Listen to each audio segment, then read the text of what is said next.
Salam alaikum, Azul, bonsoir. Nous abordons donc aujourd'hui la deuxième partie de notre émission sur cette question ô combien lancinante de savoir qui gouverne vraiment l'Algérie. J'avais émis personnellement une hypothèse samedi passé lors de la première partie de ce sujet, une hypothèse qui est de plus en plus mise en avant par des observateurs souvent très perspicaces. Celle qui suggère que c'est bien Saïd Bouteflika, monsieur frère, qui aurait réussi à mettre le grappin sur les rouages essentiels du système. Tout particulièrement celui de la gestion de la rente, donc celui de la grande corruption, et celui des nominations, donc celui des dégommages aussi. Au poste clé du pays s'entend.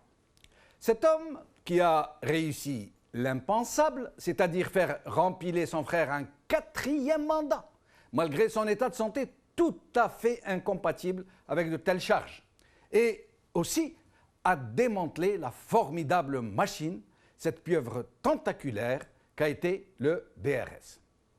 Mais Saïd Bouteflika n'aurait pas pu soumettre tous les barons du régime, à en neutraliser des centaines d'autres, à recomposer en profondeur les équilibres au sein de l'armée avec la seule rente, nous dit-on. Si aujourd'hui tous les décideurs militaires qui comptent viennent lui manger dans la main, au propre comme au figuré, c'est nous souffletant dans l'oreille parce que des puissances extérieures auraient sommé tout le sérail de se mettre droit sur la couture du pantalon face à Petit Saïd.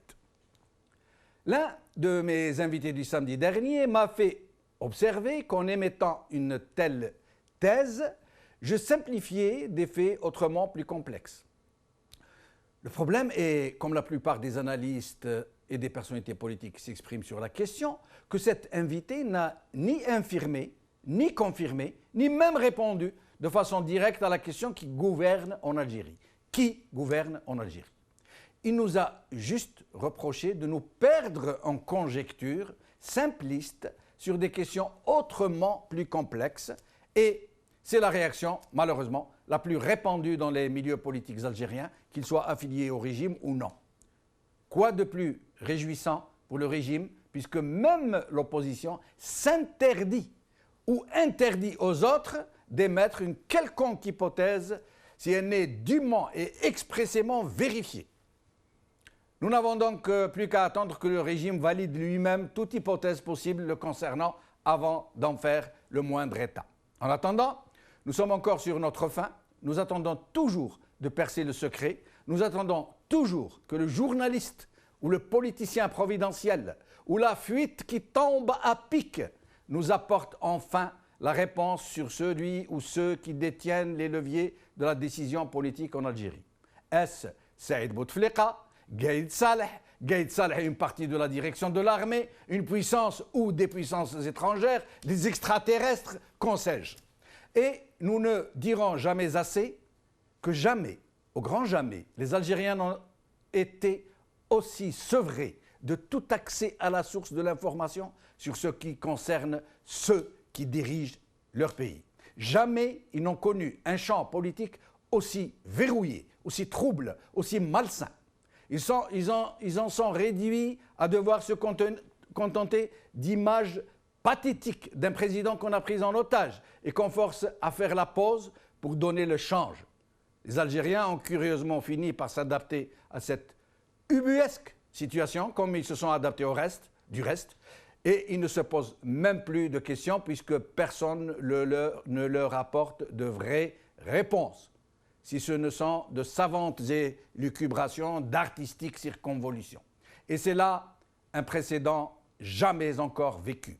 Pas même pendant la période boumedienne, où le culte du secret était pourtant le style de la maison. Là, avec le régime actuel, malgré les dissensions qui agitent les clans du régime, rien ne filtre. Tout le monde en est réduit à spéculer, à tirer des plans sur la comète, à recouper des bribes d'informations. Aujourd'hui, La Nouvelle Tribune. Algérie, l'affaire KBC révélatrice de la crise du pouvoir. Monde Afrique. Best of 2016, l'Algérie paradis de la nomenclatura. Par Louise Dimitrakis. Mon journal. Bouteflika déménage de Zeralda à Ben Aknoun. Par Hicham Aboud.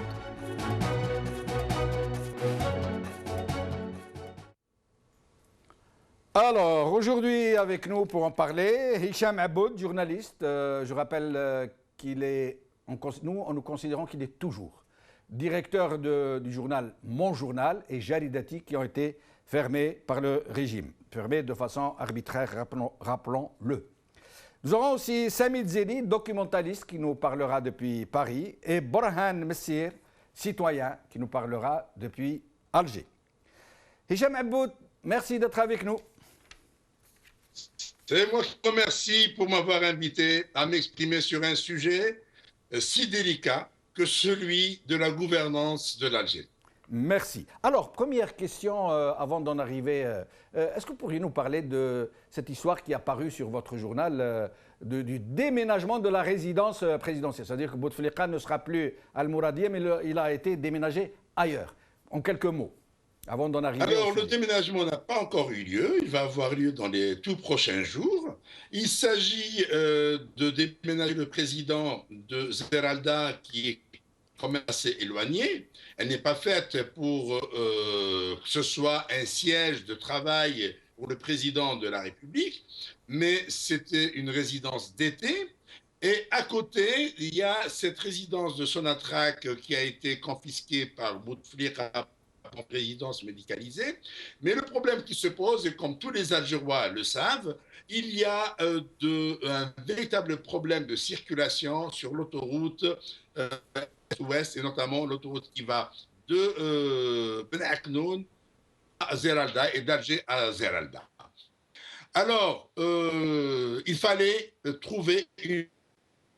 Donc, ils ont trouvé la parade. Il y a la villa Idles, qui appartenait à la DGSN, à la Sûreté nationale, jusqu'à 2005, et qui a été récupérée en 2005 par le président Bouteflika. Et elle vient de faire l'objet, au mois de novembre 2015, elle a fait l'objet d'un décret pour sa sécurisation et pour en faire une résidence présidentielle. Et donc, qui a été fait tout récemment par des Chinois. Un matériel médical sophistiqué a été mis en place. Ceci à un moment où nous plaignons de la baisse du prix du pétrole. Donc, ce sont de grosses sommes d'argent qui ont été investies dans cette résidence qui va bientôt servir de siège parce que le président ne peut pas se dire. Vous savez très bien, c'est un invalide, il est impotent. Alors donc... À ce sujet, Aboud Hicham, même si je vous interromps, excusez-moi, oui. À votre avis, Bouteflika est-il vraiment aux commandes? Si oui, dans quelle mesure, à quel niveau? Est-ce qu'il participe un tant soit peu aux prises de décision ou alors ne sert-il que de façade, seulement de façade? Alors, un homme qui est incapable de prononcer deux mots à l'adresse du peuple, hein, ne serait-ce que dire « Salam alaikum, saha aidkum, mabrouk alaikum aid thawra, mabrouk alaikum aid istiqlal ». Il ne peut même pas le dire. Un bonhomme qui est incapable, qu'on le déplace dans son fauteuil, ils peuvent le déplacer dans son fauteuil, hein, et il assiste à la prière de l'Aïd al-Fitr, à la soirée du 27e jour du Ramadan. 4 ans de suite, il n'a pas été. Donc, il n'arrive même pas à remplir les fonctions protocolaires. Comment voulez-vous que ce bonhomme puisse gouverner, puisse consulter des dossiers, puisse prendre des décisions? Il faut être un imbécile pour admettre que cet homme qui n'arrive même pas à esquisser un sourire, regardez bien son visage, il n'arrive même pas à esquisser un sourire. Comment voulez-vous qu'il arrive à réfléchir, à parler, à diriger? catégorique, Hichem Aboud, parce que beaucoup de gens prétendent le contraire. Il y en a même qui sont dans l'opposition. Personnellement, on me l'a souvent répété d'ailleurs. On m'a dit non, non, vous vous trompez complètement. Malgré les apparences, Bouteflika participe aux affaires. C'est lui qui donne les instructions, c'est lui qui nomme, qui dégomme, qui dessine la politique à moins court terme, qui reçoit les personnalités étrangères. Et puis on nous rappelle, il nous dit écoutez, tout le monde ne peut pas être complice. L'Akhdar Brahimi le voit souvent. Rennouchi, François Hollande, tous ces gens, il les reçoit et on le voit parler avec eux. Alors, ces gens, je les qualifie d'imbéciles. Il n'y a pas plus que cela et moins que cela. Parce qu'on veut nous faire d'abord, eux-mêmes, ils ne l'ont pas rencontré. Est-ce que ces gens l'ont rencontré? Ils ne l'ont pas rencontré.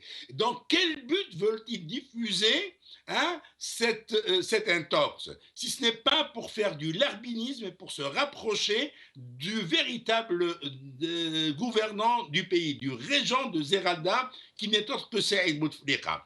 Alors, on me parle de l'Akhdar Brahimi. L'Akhdar Brahimi, à chaque fois on le ramène, c'est comme pour une façade et pour nous dire, qu'il vienne nous dire, voilà, le bonhomme va bien. Ce bonhomme, qu'on nous dit avoir rencontré Rennouchi pendant 90 minutes, Hollande pendant je ne sais pas combien de temps, puisqu'il peut leur parler, pourquoi ne s'adresse-t-il pas au peuple algérien? Depuis le 8 mai 2012, il n'a pas prononcé un mot en public, à part ces 5 mots qu'il avait prononcés le jour de la prestation du serment et le jour où il avait présenté sa candidature. Et on voit dans quel état il parlait. Il n'arrivait même pas à lire correctement son texte. François Hollande nous a dit, en nous regardant dans le blanc des yeux, non, Bouteflika est d'une grande alacrité. J'ai rarement rencontré des chefs d'État aussi pointus, aussi capables d'une telle vision, non seulement pour l'Algérie, nous a-t-il dit, mais de tous les problèmes du monde. Et il nous a dit, nous avons passé 2 heures à parler de sujets très complexes. Donc quel intérêt Hollande pourrait-il nous mentir à ce point? Pourquoi? Alors, François Hollande s'était rendu en Algérie le 15 juin 2015, une visite qui n'entrait dans aucun agenda, qui n'était nullement programmée. Elle s'est faite sur insistance d'Alger pour obtenir une caution morale de l'ancienne puissance coloniale, étant donné le complexe du colonisé qui est toujours en train de se nourrir chez Saïd Bouteflika et sa clique. Ceci d'une part. Maintenant, pourquoi Hollande nous ment? Mais mon ami, quand on obtient 6000 marchés qui permettent à l'économie française de respirer un bon coup, il est capable de dire plus que cela.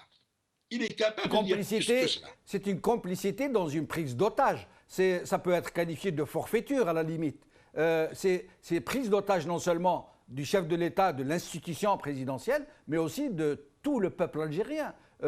Pour des affaires aussi vénales, vous pensez que c'est justifiable? Eh bien, mon ami, ce mot de prise d'otage, c'était le titre de mon journal du numéro du 13 juillet 2013. On avait dit, le coup d'État de Saïd Bouteflika, il prend l'Algérie et son président en otage. Et évidemment, il avait fait ça à rencontre avec M. Jalabar, le patron des services de renseignement français, qui lui avait donné le feu vert pour mettre en action son plan diabolique pour mettre l'Algérie sous sa botte. Parce qu'aujourd'hui, l'Algérie est sous la botte de Saïd Bouteflika qui jouit du soutien français. Et François Hollande n'a fait que suivre. François Hollande, à un certain moment, et quand Bouteflika était hospitalisé, que ce soit au Val-de-Grâce ou bien pendant sa convalescence aux Invalides, n'a même pas effectué la moindre visite. C'était la moindre chose. Il fallait au moins qu'il effectue une visite de complaisance vers un malade, un chef d'État malade qui est soigné chez lui. Ben, il ne l'a pas fait. Il n'a même pas adressé un message de prompt rétablissement, de souhait de prompt rétablissement au président Bouteflika. Et quand il vient le 15 juin 2015, il ne passe même pas la nuit à Alger, Il était venu en mission, il a joué le rôle du marchand, hein, donc c'est le bonhomme, il est venu pour obtenir 6000 transactions commerciales. Donc, et puis, auparavant, il avait obtenu l'autorisation du survol du territoire algérien pour aller bombarder le nord du Mali sans que cette autorisation ne soit soumise ni à l'armée, ni à l'Assemblée nationale populaire, à une quelconque autre institution. C'était une décision personnelle de Bouteflika, c'est comme si l'Algérie était sa propriété privée. Et c'est la pire des insultes qu'on puisse proférer à l'encontre du peuple algérien. Et il se trouve aujourd'hui des imbéciles qui veulent nous faire croire que Bouteflika dirige, réfléchit, prend des décisions. Nous allons revenir sur cette question centrale de l'émission. Dans un petit moment, je reviens à vous, Abou Deichem. En attendant, je reçois Sami Dziri. Sami Dziri est avec nous. Merci d'être avec nous, Sami Dziri. Merci Jamaldine de m'avoir invité. Je salue vos invités ainsi que l'ensemble des téléspectateurs de Magharibia. Merci. Alors, Sami Dziri, moi j'aimerais avec vous aller droit au but. À votre avis, essayez de nous... Parce que généralement, quand on pose la question, il est très rare qu'on nous réponde directement. Généralement, on passe par beaucoup de circonvolutions, pour le moins. Donc, à votre avis, Sami Dziri, qui gouverne en Algérie ou qui gouverne l'Algérie? Eh bien, Jamaldine, c'est une question très lancinante, mais le régime est arrivé à ce point, à cette situation, n'est pas dû à un effet de hasard, il y a une histoire. Mais par contre, moi, je ne vais pas survoler l'aperçu historique.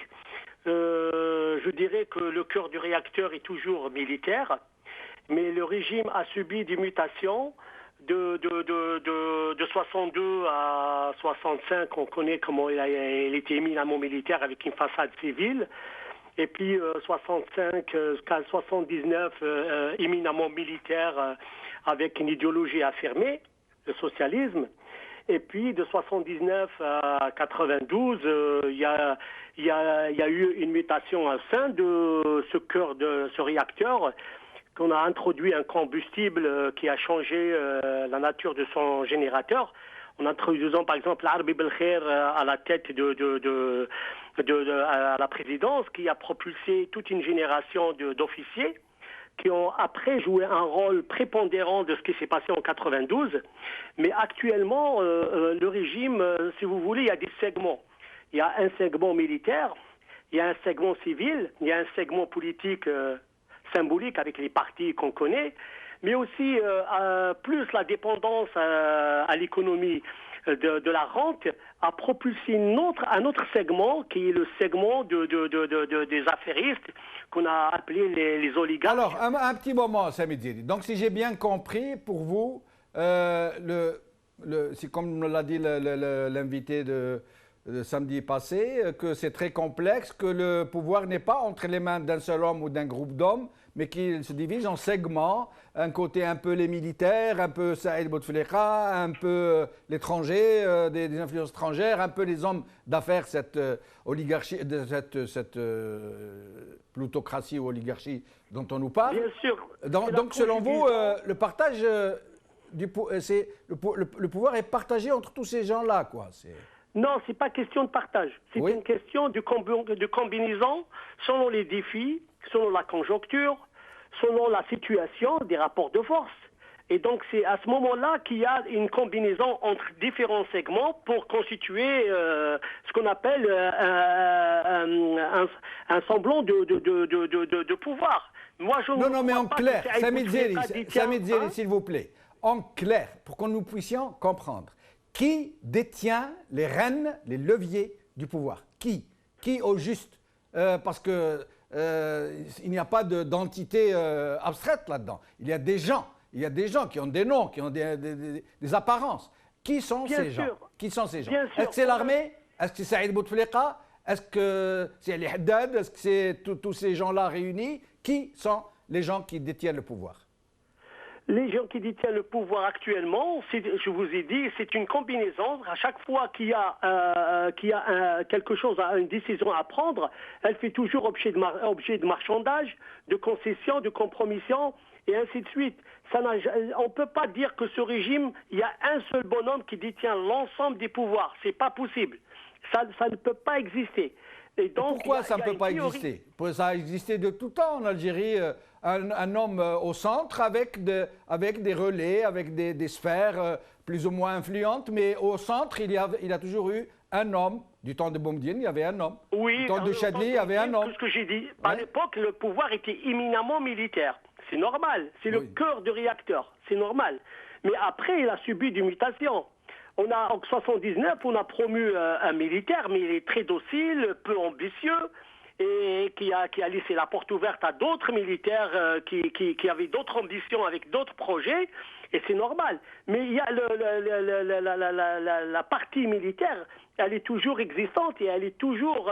si on observe par exemple Jamaldine, à chaque fois il y a une crise, c'est le militaire qui prend le dessus. En 65, c'est l'accord qui a été signé entre Ben Bella et Ahmed pour la crise du FFS qui a précipité le coup d'État.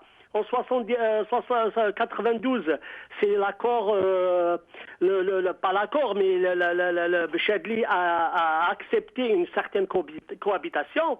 Et il l'a déclaré, et puis le militaire prend le dessus. Mais d'après vous aujourd'hui, est-ce que le pouvoir militaire est vraiment prépondérant, que c'est lui qui a l'essentiel, le principal du pouvoir?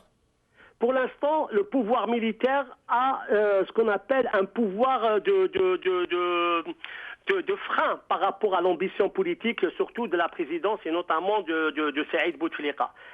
Saïd Bouteflika ne peut pas... On a proposé des choses, des scénarios, pas des scénarios de transition, ça n'a pas marché. On a proposé des scénarios de personnes qui doivent être peut-être le dauphin de Bouteflika, mais ça n'a pas marché. Les militaires actuellement, ils sont en position de force tout simplement parce que le temps joue en leur faveur et puis ils auront toujours le dernier mot à décider. Ça c'est sûr, mais Saïd Bouteflika ne peut pas détenir l'ensemble du pouvoir. Mais essayez de nous expliquer un peu, Sami Dziri, moi j'aimerais comprendre, comme beaucoup de gens d'ailleurs, comment ces gens qui ont le pouvoir, les militaires, comment en sont-ils arrivés à accepter cette situation, qu'on fasse rempiler un invalide de ce niveau, c'est-à-dire un invalide intégral, comme nous l'a dit Hicham Aboud tout à l'heure, il ne sait pas dire deux mots. Et comment ont-ils, puisqu'ils ont le pouvoir et qu'ils ont la capacité d'apporter un veto à certaines décisions, pourquoi l'ont-ils laissé passer Bouteflika un quatrième mandat? Et surtout, pourquoi laisse-t-il son frère régner à sa place, prendre les grandes décisions, nommer, dégommer, faire ce qu'il veut, s'ils avaient ce pouvoir que vous leur prêtez? Pourquoi l'ont-ils laissé faire? Parce que à l'époque, il faut voir le contexte. À l'époque, en 2013, avec le discours de Hollande en fin juillet 2013, c'est ce discours qui a donné ce qu'on appelle le quitus au quatrième mandat. Mais à l'époque, l'armée, elle était ce qu'elle était, mais il y avait le rapport de force parce que Bouteflika, qu'est-ce qu'il a fait? Il a fait subir à l'armée une certaine mutation, celle de promouvoir une noria d'officiers qui a absorbé ce qu'on appelle les janvieristes et avec l'obstacle principal à l'époque, c'était le DRS. Et donc, on peut pas, à l'époque, on ne pouvait pas passer autre qu'à travers le DRS. Et donc, à l'époque, c'est le contexte qui a fait que l'armée, à l'époque, elle a accepté le quatrième mandat. C'est vrai, c'est une solution catastrophique parce qu'on voit les conséquences aujourd'hui.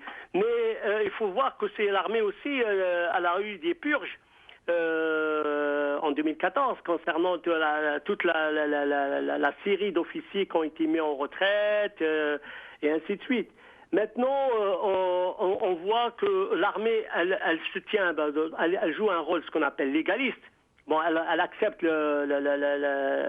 soi-disant que légaliste qui consiste à valider la présence d'un invalide à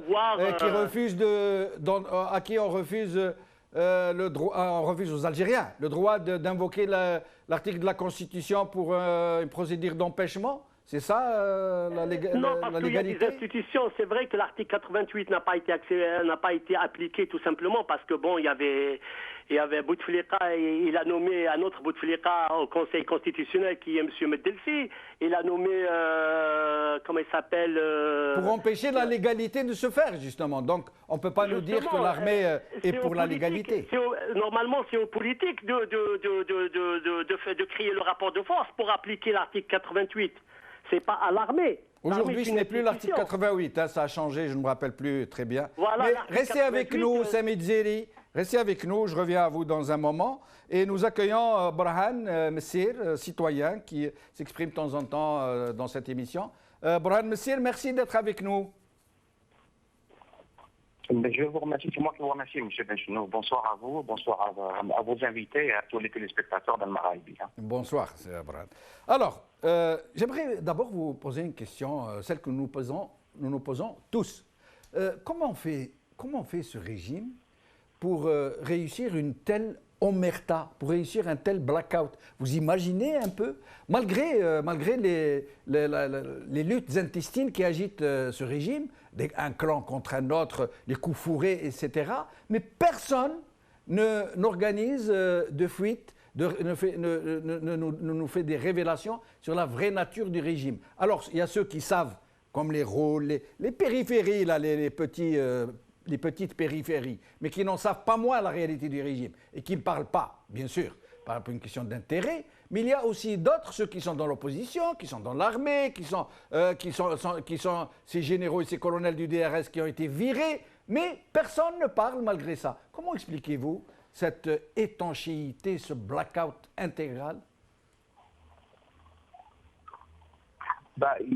Au sein de ce pouvoir, il y a une unanimité générale. Il y a une chose est certaine, ce style de gouvernance est basé sur une règle d'or. Et cette règle d'or, qu'est-ce qu'elle dit? Moins les autres en savent, mieux le secret sera gardé et mieux ce sera pour nous. Une vraie autarcie. C'est vrai qu'il y a une non-communication officielle et cette non-communication, elle s'est fait sciemment. Comme ça laisse les portes ouvertes aux supputations, comme vous l'avez dit dans votre éditorial, aux spéculations et aux rumeurs. Officiellement, prenez par exemple ce gouvernement. Il n'y a même pas un porte-parole de ce gouvernement. Donc, il n'y a même pas une instance qui, plus ou moins, tente de communiquer. Et derrière cette absence de communication se pose un vrai problème. C'est la peur de l'inconnu. C'est-à-dire, pourquoi voulez-vous trouver un problème à une solution qui existe déjà? Tout le monde trouve son compte. Tout le monde est en train de supputer quelque part et personne ne connaît la vérité. On n'a pas intérêt à connaître la vérité. Donc, quelque part, nous avons peur, je parle de certains qui nous gouvernent, si l'on a peur, et quand on a peur, on fait des choses insensées et ça débouche fatalement sur ce qui est en train de se passer. Borhan Messir, il y a un souci au téléphone. Donc, voilà. On ne vous entend pas très bien, j'ai l'impression que vous êtes sur un portable et que vous bougez un peu. Borhan Messir? C'est mieux comme ça? Oui, c'est mieux, mais essayez de ne pas bouger si vous avez un portable. Je vous en prie. D'accord, je suis sur un portable, effectivement, et je suis à l'extérieur, absolument. Très bien. Maintenant, on vous entend bien. Allez-y, donc, je vous laisse poursuivre. Très bien. Donc, c'est par rapport à cette communication officielle. Pourquoi voulez-vous qu'on communique à partir du moment où on ne crée même pas un poste de porte-parole du gouvernement pour essayer plus ou moins hebdomadairement, ne serait-ce qu'hebdomadairement, de défiler des informations par rapport à ce qui se passe. Et pourquoi voulez-vous également que ces gens-là se créent un problème par rapport à des solutions qui existent déjà? C'est-à-dire tout un chacun trouve son intérêt dans cette situation où tout le monde maintenant fait des supputations et navigue carrément dans la rumeur. Oui, en effet. Mais Borhan Messir, comment expliquez-vous que les Algériens en soient arrivés à, je ne sais pas si c'est par lassitude, à admettre, à ne plus se poser de questions, même l'opposition, même la classe politique. Pourtant, l'état dans lequel on voit le président, c'est épouvantable. La visite de Valls n'a révélé qu'une petite partie de l'iceberg. On dit que le monsieur est complètement débranché. Ça veut dire qu'il est dans un état qui fait pitié. Mais malgré ça, il y en a même, y compris parmi l'opposition, qui disent non, ce n'est pas vrai, le monsieur est toujours là, il décide, il parle. Comment expliquez-vous cette absence de réaction de la société civile. Et ce sera d'ailleurs l'objet de notre prochaine émission normalement. Comment expliquez-vous cette absence totale? Mais alors quand je dis totale, elle est totale. C'est-à-dire il y a même des journaux comme TSA que je lisais récemment, quand ils critiquent le président, ils ne disent pas président, c'est pas un président, il n'est pas là, il est absent, on signe pour lui, on prend des décisions pour lui, lui il n'est que façade. Non, ils font celui qui critique l'action du président. Non, la responsabilité, lui, est imputable. C'est comme si on voulait quelque part valider l'idée que Bouteflika est bien là, qu'il est bien actif. À votre avis? Oui, là, c'est-à-dire qu'il faudra qu'on se mette sur 3 niveaux. Il y a le côté politique de la chose, il y a le côté médiatique, vous avez parlé de la presse, mais maintenant par rapport à la population. C'est vrai que la population, au sein de la population, il y a des gens qui se posent des questions, mais vraiment tout bas. C'est-à-dire qu'ils n'essaient pas d'élever la voix. Comment voulez-vous que ces gens-là, ou la population, élève sa voix quand elle n'arrive pas à trouver un parti politique ou du moins un leader auquel elle peut s'accrocher? Maintenant, les gens, il y a une cassure, il y a une vraie rupture, il y a une cassure entre le terrain et entre la chose politique maintenant. Les gens, au contraire, les gens se posent la question, où va l'Algérie comme ça, où est-ce qu'on va aller comme ça? Mais il n'y a personne qui puisse fédérer, qui puisse plus ou moins prendre en charge ces revendications ou ces inquiétudes. Les journaux, c'est une autre paire de manches. Les journaux, vous avez vu ce qui s'est passé ces derniers temps. Maintenant, c'est carrément le bâton. Maintenant, vous déclarez quoi que ce soit. Et même la Constitution, maintenant, l'a fait. La nouvelle loi qui est en train de se préparer par rapport au champ audiovisuel également. Donc, les portes sont fermées. Mais tant qu'il n'y a pas un leader politique, tant qu'il n'y a pas une vraie référence politique, je parle de l'opposition parce que le pouvoir, il est ce qu'il est. Mais l'opposition, n'a pas réussi à dégager un nom fort qui puisse vraiment fédérer toutes ces initiatives et toutes ces actions au sein de la population. Boran, monsieur, restez avec nous. Vous allez être avec le soutien technique pour trouver une solution au téléphone qui n'est pas très bon. Et je reviendrai à vous tout à l'heure pour vous poser la question que j'ai posée maintenant aux autres invités directs. Qui gouverne l'Algérie? Je reviens à vous dans un moment. Hicham Aboud, on en arrive donc à la question centrale. Samit Zeri vient de nous dire à l'instant que le pouvoir, en vérité, il se décline un peu par segments, qu'il se divise un peu entre les uns et les autres, que c'est un peu vague. Et j'ai l'impression que ce n'est pas votre avis quand j'ai lu certains de vos articles sur votre journal et quand j'ai entendu certaines de vos déclarations. Alors, éclairez-nous, Aboud Hicham. Bon, chacun est libre de penser ce qu'il veut. Chacun est libre d'analyser comme il veut. Cependant, quand on fait une analyse, on va avoir des données. Ce sont des données qui nous permettent de faire une analyse juste. Les données qu'on a, que sont-elles? Quand on parle de l'armée, on nous dit l'armée gouverne, l'armée a une part de responsabilité dans la gestion des affaires du pays. L'armée, c'est qui? C'est des hommes. Donnez-moi le nom d'un seul militaire qui a vraiment la capacité et qui est le culot de taper sur la table, devant Bouteflika ou devant qui vous voulez. Il n'y en a pas. On commence par Gaïd Salah. Moi, je vais vous citer tous ces généraux à qui on prête un pouvoir qu'ils n'ont jamais réclamé, d'ailleurs. Alors, parce que vous n'avez plus les Lamari, Nzar, Toupir, de toute façon, c'était un maillon de la chaîne. Hein. Donc, ce cabinet noir si homogène, qui travaillait en clan et qui décidait de ce qu'il voulait. Vous ne l'avez plus. Alors, vous avez qui? Vous avez Gaïd Salah. Gaïd Salah devait être radié lorsqu'il était commandant. Il a été repêché. Et Gaïd Salah a été hissé au poste de chef d'état-major par Bouteflika. Il lui est redevable. Et Gaïd Salah, on connaît son niveau d'instruction, sa conscience politique. C'est le bonhomme qui n'a rien à voir avec la politique. Et son sens des affaires. C'est un grand affairiste. Ce bonhomme fait des affaires à Naba, à Taraf, à Alger, et il a quand même des pouvoirs que lui a donné Bouteflika pour surveiller la maison. Et ce bonhomme se trouve être le plus vieux soldat du monde avec deux casquettes contradictoires, une casquette politique, une casquette opérationnelle militaire.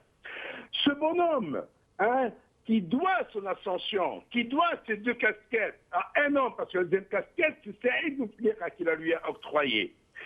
Et ce bonhomme qui se tait lorsque l'action militaire se fait malmener et qui se tait lorsque un de ses anciens compagnons d'armes se fait emprisonner arbitrairement sans que ne soit engagée contre lui la moindre procédure judiciaire, et là je parle du général Belhadid qui a été libéré hier, ce bonhomme qui laisse l'action militaire humiliée parce qu'elle a un chef suprême de ses forces armées, incapable de venir donner le grade aux officiers supérieurs, aux officiers généraux, incapable d'assister aux cérémonies depuis 4 ans. C'est une véritable ce Gaëtan qui se tait lorsque Bouteflika se fait pousser son fauteuil roulant par un colonel professeur en médecine pour aller voter. Alors vous me dites l'armée a un pouvoir. Citons les autres. Le commandant des forces terrestres, c'est qui? C'est Hossein Tafer, ancien Moudjahed, d'accord? Ce bonhomme, le jour où il avait accroché le galant de général, n'arrêtait pas de se regarder dans une glace et se dire « mais je n'ai jamais rêvé de ce grade, je n'ai jamais rêvé d'arriver à ce jour ». Ce bonhomme, il ne rend même pas service à sa famille. Comment voulez-vous qu'il rende service à son pays? Qui encore Ali Ben Ali, qui est à la tête de la garde républicaine, ce bonhomme qui est aussi, sont tous des retraités, ils ont tous dépassé les 74-75 ans, donc, et qui s'accrochent à leur fauteuil. Ils n'oseront jamais bouger le petit doigt de peur de se faire éjecter, et puis de peur de se faire emprisonner, arrêter. D'accord? Alors, qui encore? Toute la jeune génération, ceux qui ont dit « oui, ils ont remplacé les janvieristes ». Qui? Vous avez Bouzid Mohamed Di Youssef, que j'ai connu, c'est un camarade de promotion. Il est général-major. Eh bien, mon ami, pour être général-major, il faut être un aplat-ventriste et un incompétent notoire. Et il en est un. Mandebou Adam, qui est aussi de ma promotion. Moi, je les connais, ces militaires. Je sais ce qu'ils valent. Je sais qu'ils sont des incapables, sont des médiocres. C'est pour ça que je dis, ils n'ont aucun rôle. Parce que un militaire qui est jaloux de son pays, un militaire qui aime son pays, un militaire qui respecte le serment prêté le jour de sa sortie de l'école militaire, il n'acceptera jamais que son pays soit gouverné par un homme incapable de prononcer un mot, incapable d'esquisser ne serait-ce qu'un sourire. Mais ce n'est pas lui qui gouverne, Hicham Aboud, vous l'avez dit vous-même. S'il te plaît. Un militaire... Mais Aboud Hicham, ce n'est pas Bouteflika qui gouverne, c'est vous qui nous l'avez dit. Donc il peut accepter. Justement, j'arrive. Un militaire qui se respecte, un général qui se respecte, n'acceptera jamais de recevoir des ordres d'un homme qui n'a aucune fonction officielle. Il n'acceptera jamais de se soumettre à des écrits émanant d'une personne qui n'a aucun poste officiel. Eh bien, nous y voilà. Aboud Hicham, nous arrivons donc à cette question clé. Expliquez-nous un peu, ou essayez de nous expliquer, nous sommes tout oui, comment Saïd Bouteflika, le frère du président, en est-il arrivé à une telle puissance? Comment a-t-il fait pour soumettre c'est le mot, 60 ou 70 généraux de corps d'armée, généraux-majors, qui ont de hautes charges, de hautes fonctions, qui sont dans le haut commandement, les états-majors, les régions militaires, et qui sont le cœur de l'armée, comment a-t-il réussi à les faire obéir? Et ils sont tout silencieux, on ne les entend plus. L'armée est devenue vraiment la grande muette. Oui, alors expliquez-nous. D'abord, la question est vaste. Je l'ai expliqué dans une vidéo que j'ai diffusée sur YouTube il y a quelques jours et les gens peuvent toujours la consulter. Saïd Bouteflika a compris que tous ces généraux, ce sont tous des affairistes, ce sont tous des gens qui ont des casseroles et qui ont intérêt à se taire. D'une part. Celui qui prétend qu'il y a quelqu'un d'autre qui gouverne parce que Saïd Bouteflika, moi je lui apporte la preuve. Saïd Bouteflika, j'ai eu au téléphone. C'est lui qui m'a appelé pour me présenter ses condoléances suite au décès de ma mère. Et quand je lui avais parlé de l'interdiction faite à ma famille, à mon épouse, à mes enfants et à moi-même de passeport algérien, parce que nous n'avons pas une double nationalité. Nous n'avons qu'une seule nationalité, la nationalité algérienne. Alors, à un certain moment, il voulait esquiver. Il me dit, non, c'est le système. Il dit, non, le système, ce sont des hommes et c'est toi. Et le courage de reconnaître. Il me dit, ne t'en fais pas, considère que c'est réglé. Effectivement, 48 heures après, le problème a été réglé. Mes enfants, mon épouse ont pu récupérer leur passeport et moi, j'allais récupérer le passeport. J'avais rencontré le consul d'Algérie à Lille, dans les rues de Lille. Et il me disait, passe prendre ton passeport. J'ai dit, je passerai dans 2 jours. Cependant, entre les 2 jours, le général Ben Hadid avait été arrêté. Et j'avais fait une intervention sur le Maghribia où j'avais qualifié Saïd Bouteflika de brigand. Et il en est un. Et là, quand j'arrive au consulat, on me dit, non, nous avons reçu un écrit qui nous empêche de vous donner votre passeport. Allez me dire qu'il y a quelqu'un d'autre qui a pris cette décision. Et quand Saïd Bouteflika me propose de m'envoyer un avion spécial, un avion présidentiel pour aller assister aux obsèques de ma mère, est-ce qu'il a consulté l'armée? Est-ce qu'il a consulté quelqu'un d'autre? Parce que moi, j'ai refusé. Je lui ai dit, l'Algérie est trop grande pour moi, d'une part, et d'autre part, je refuse parce que je risque d'être compromis. En plus de cela, ces jours-ci, il va y avoir un retour au pays de certains membres de l'opposition algérienne en exil. Moi, en tous les cas, je ne peux que m'en féliciter parce que ces gens ont passé plus de 20 ans, ou plus même, en exil sans pouvoir voir leur famille. Qui les a contactés? Avec qui ont-ils négocié? Avec Saïd Bouteflika, pas avec quelqu'un d'autre. Lorsque Saïd Bouteflika, les services de renseignement, sont rattachés au service à la présidence de la République, est-ce que le président est capable de gérer 3 services de sécurité? C'est pour que ces services soient aux ordres de Saïd Bouteflika, parce que Béchir Tartag n'est pas patron des services, il est coordinateur. Il y a une grande différence entre être coordinateur, je coordonne et je transmets, et entre être un patron, je donne. Mais Aboud Hicham, d'où Saïd Bouteflika tire-t-il une telle puissance? Puisque en des circonstances normales, j'allais dire entre guillemets, l'armée aurait très bien pu le zapper et ramener quelqu'un d'autre. Pourquoi ont-ils accepté la présence de Saïd Bouteflika? Pourquoi sont-ils aussi soumis, aussi silencieux? Qui appuie Bouteflika? Est-ce seulement la rente qu'il distribue ou y a-t-il quelque chose d'autre, une autre puissance cachée qu'il impose et qui impose aux autres de ne pas broncher? Alors, d'abord, il puise sa force de la faiblesse, de l'absence d'opposition en face, que ce soit chez la classe politique ou chez les militaires. Parce qu'il n'y a pas d'hommes dans ce pays. Parce que dans cette armée, il n'y a pas d'hommes. Il n'y a pas un seul qui puisse lever le petit doigt pour dire arrête d'humilier l'armée. Arrête. Comment se fait-il qu'on envoie un général à la retraite qui a offert sa jeunesse à l'Algérie en s'engageant à l'âge de 17 ans dans les rangs de l'ALN, on l'envoie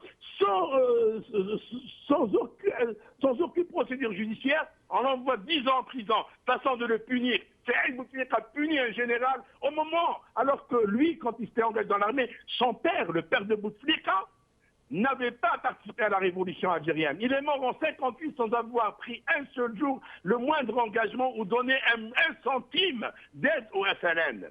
Et aucun militaire n'a réagi. Alors Saïd Bouteflika puise sa force de la faiblesse des militaires, de ces militaires qui sont tous des apéristes, qui ont tous des casseroles. Ce sont tous des hommes corrompus. C'est pour ça qu'il tient la corde, il les tient en laisse comme des chiens. Et je pèse mes mots. Quand il y a une femme... Aboud Hicham, je vous demanderai de ne pas user de tels termes. Il est dans les habitudes de cette émission d'essayer d'éviter d'attenter à la dignité des gens, quels qu'ils soient. Je me permets d'user, etc. parce qu'ils ont malmené mon pays. Ils ont humilié mon pays. Ils ont humilié mon peuple. Quelqu'un qui humilie mon peuple, quelqu'un qui humilie mon pays ne mérite aucun respect. Il ne mérite aucun respect. Je peux me permettre tous les qualificatifs. Mais Aboud Hicham, une dernière question. Aboud Hicham, une dernière question. Est-ce qu'il y a une puissance, je vous demanderai de répondre rapidement puisque vous avez largement épuisé votre temps d'intervention. Est-ce qu'il y a une puissance étrangère derrière Saïd Bouteflika? On peut Écoutez, ni la France, ni les États-Unis, ni l'Angleterre, ni l'Allemagne, aucune puissance étrangère n'est en mesure de prendre son aviation, ses chars de combat pour venir défendre Saïd Bouteflika le jour où il y aura des hommes qui vont le déloger. Le jour où il y aura des hommes qui vont lui dire « basta ». Bouteflika était capable de gérer, toi, tu n'as pas ta place à gérer. Ni la France, ni quelqu'un d'autre. Seulement, quand la France trouve 50... Alors, pourquoi voulez-vous que la France se prenne dans des situations, je ne sais pas comment la qualifier, ce souci pour l'Algérie, au moment où son armée, son peuple, ses partis politiques s'écrasent? Pourquoi voulez-vous que la France bouge? Ben, elle ne bougera pas, elle le laisse faire. Elle ne peut que le accorder la cause sur Mourad dont il a Merci Aboud Hicham. Merci. Restez avec nous jusqu'à la fin de l'émission. Je reviens à Sami Dziri. Sami Dziri, Aboud Hicham vient de nous dire que la France, de toute façon, n'aurait pas pu imposer quiconque s'il y avait un minimum de dignité et de répondant et de réactivité au niveau de la société civile et de l'armée. C'est votre point de vue aussi? Oui, je lui accorde cette vision, tout simplement parce qu'il faut dire Bouteflika a vidé l'espace politique. C'est pour ça qu'il n'y a pas de relais, il n'y a pas de réplique. Comme il a muselé la presse, on voit la bataille maintenant pour la presse. Je pense pas que moi, sincèrement, je reste. Saïd, il a un certain pouvoir, mais il n'a pas la totalité du pouvoir. Sinon, s'il a la totalité de pouvoir, pourquoi pas, il prend la place. Il se présente lui-même successeur au dauphin, puisqu'il a la presse, il a les Kninef, il a les Hamdad, il a tout le monde.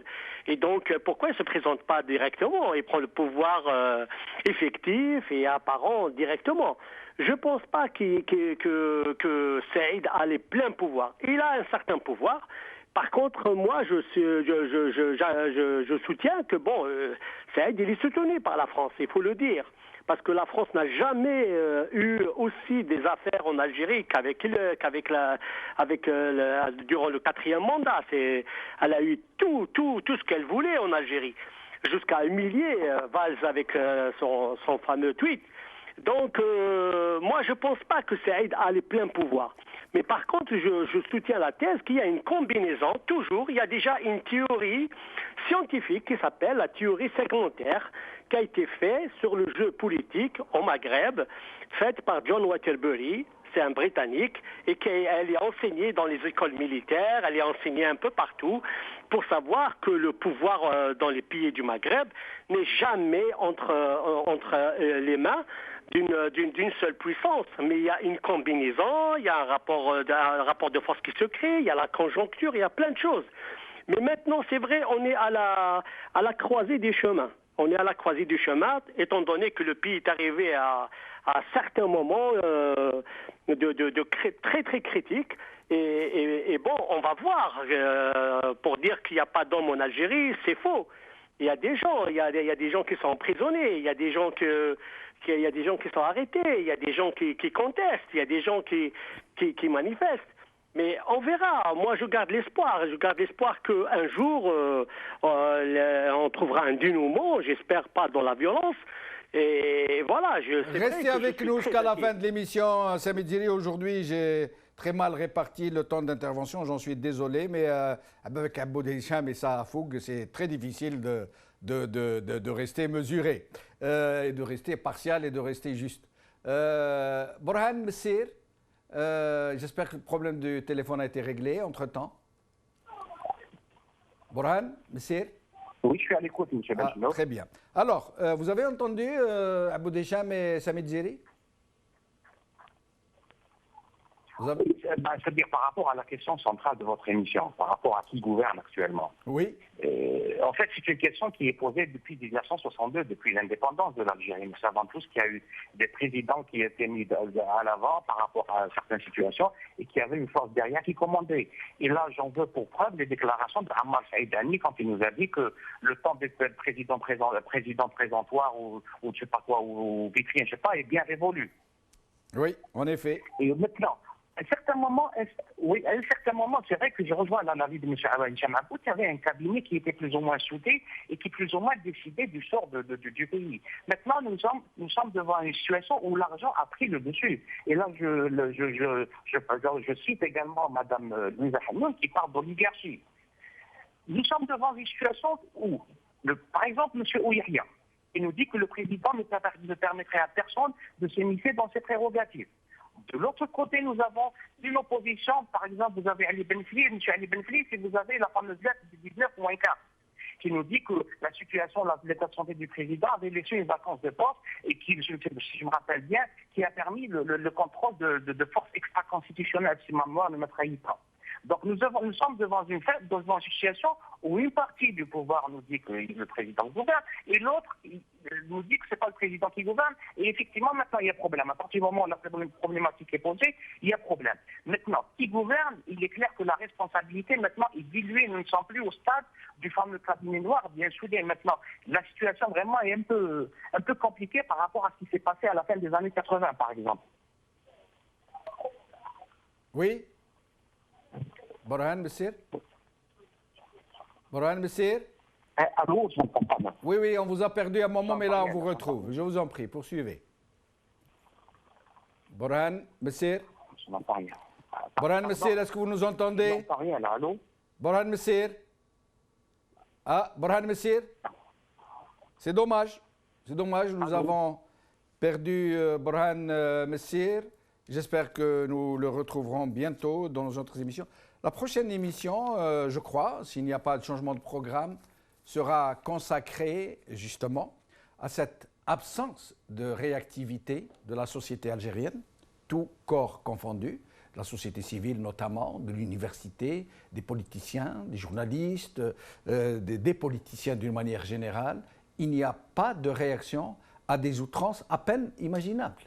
Plus personne ne réagit, c'est comme si on était anesthésié, c'est comme si on avait été imprégné de la situation de façon à ne voir que du gris. Nous ne voyons plus ni le noir ni le blanc. Merci d'avoir suivi cette émission. Merci à Hicham Aboud, Sami Dziri, à Borhan Messir. Khawala khair, salama.